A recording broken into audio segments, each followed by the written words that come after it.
Guys ഇന്നും ഇന്നലെയായിട്ടൊന്നും transfer ലോകത്ത് വലിയ ചലനങ്ങളൊന്നും ഉണ്ടായില്ല എന്ന് വേണം പറയാം. ബ്ലാസ്റ്റേഴ്സിനെ സംബന്ധിച്ചിടത്തോളം ഇങ്ങനെ ആരാധകർ നോക്കി നിൽക്കുകയാണ്, ആരായിരിക്കും വരിക. കാരണം പ്രീ സീസണൊക്കെ തുടങ്ങാൻ പോവുകയാണ്. കോച്ചസൊക്കെ അവിടുന്ന് ട്രാവൽ ചെയ്തിട്ടുള്ള ചിത്രങ്ങളൊക്കെ വന്നു കഴിഞ്ഞു. ബട്ട് സ്റ്റിൽ എന്തുകൊണ്ട് പ്ലേയേഴ്സിൻ്റെ അനൗൺസ്മെൻറ്റ് വരുന്നില്ല എന്നുള്ളതൊരു ചോദ്യചിഹ്നമായിട്ടൊക്കെ നിൽക്കുകയാണ്. സോ ആ സാഹചര്യത്തിലാണ് ഇപ്പം നിഹാലിനെ സംബന്ധിച്ചിടത്തോളം ഒരു വാർത്ത വരുന്നത്. ഇപ്പം സില്ലിസ് ആണ് റിപ്പോർട്ട് ചെയ്തിരുന്നത്. അതായത് നിഹാൽ ഒരു ലോൺ മൂവിൽ പഞ്ചാബിലേക്ക് പോകും ഈ ഒരു സീസൺ ലോൺ ഡീലിൽ. സോ അദ്ദേഹം 2026 വരെ കോൺട്രാക്റ്റുള്ള പ്ലെയറാണ്. ഒരു റൈറ്റ് വിങ്ങറായിട്ട് കളിക്കുന്ന പ്ലെയറാണ്. ഇവൻ കഴിഞ്ഞ സീസണിൽ ചില മാച്ചസിൽ ഒരു സെക്കൻഡ് സ്ട്രൈക്കർ റോളിലും ഒക്കെ കളിപ്പിച്ചിട്ടുണ്ട്. ഇങ്ങനെ ഒരു ഫോർവേഡ് റോളിലും കളിപ്പിച്ചിട്ടുള്ളത് നമ്മൾ കണ്ടിട്ടുള്ളതാണ്.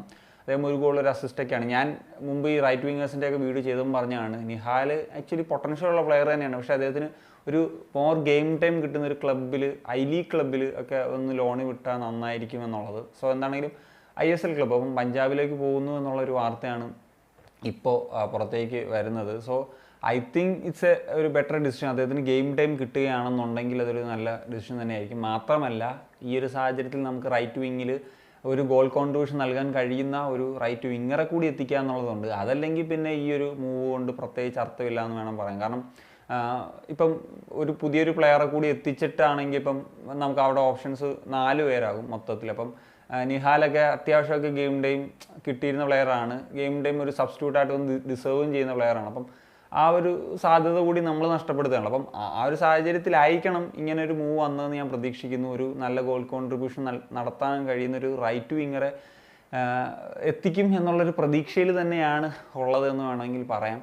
വെയിറ്റ് ആൻഡ് സി, അതേ പറയാനുള്ളൂ.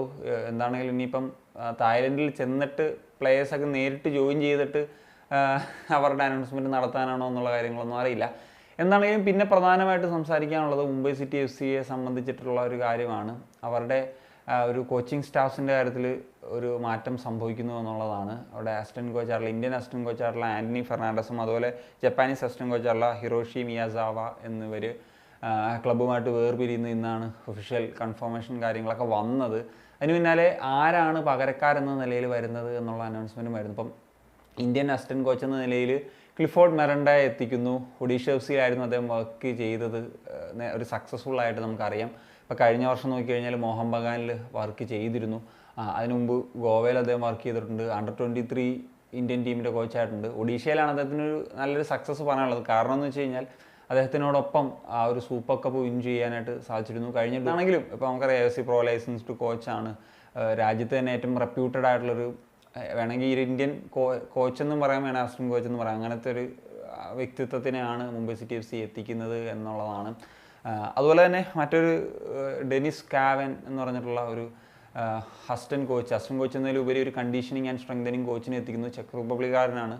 30 വയസ്സ് മാത്രമേ ഉള്ളൂ. അദ്ദേഹം ഇപ്പോൾ നോക്കിക്കഴിഞ്ഞാൽ ചെക്ക് റിപ്പബ്ലിക്കിൽ വർക്ക് ചെയ്തിട്ടുണ്ട്, യൂറോപ്പിൽ. അതിന് പുറമേ നോക്കിക്കഴിഞ്ഞാൽ ബൾഗേറിയയിൽ ഒക്കെ വർക്ക് ചെയ്തിട്ടുണ്ട്. ഏഷ്യയിൽ നോക്കിക്കഴിഞ്ഞാൽ FC സിയോൾ എന്ന് പറഞ്ഞിട്ടുള്ള ഒരു സൗത്ത് കൊറിയൻ ക്ലബ്ബിലൊക്കെ വർക്ക് ചെയ്തിട്ടുള്ള ഒരു എക്സ്പീരിയൻസ് ഉണ്ട്. അങ്ങനെയാണ് ഇദ്ദേഹം ഒരു കണ്ടീഷൻ കോച്ച് എന്ന നിലയിൽ വരുന്നത് എന്നുള്ളതാണ്.